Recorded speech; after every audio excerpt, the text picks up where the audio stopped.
આપણે ખાસ કરીને વાત કરીએ તો પીએસઆઈનો જે મુખ્ય આ વખતે આધારસ્તંભ રહ્યો છે એમાં મોટાભાગના વિદ્યાર્થીઓ ફેલ થયા છે, એમાં લેખિતમાં ફેલ થયા છે કે રિટર્ન એક્ઝામમાં.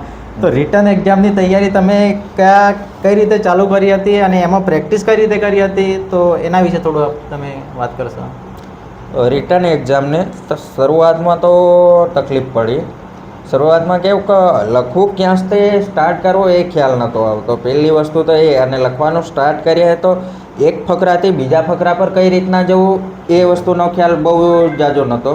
કારણ કે એક વસ્તુ આપણો કેવું ફકરો પૂરો થાય છે એને રિલેટેડ જ બીજો ફકરો ચાલુ થવો જોઈએ, એ રીતનું હોય છે.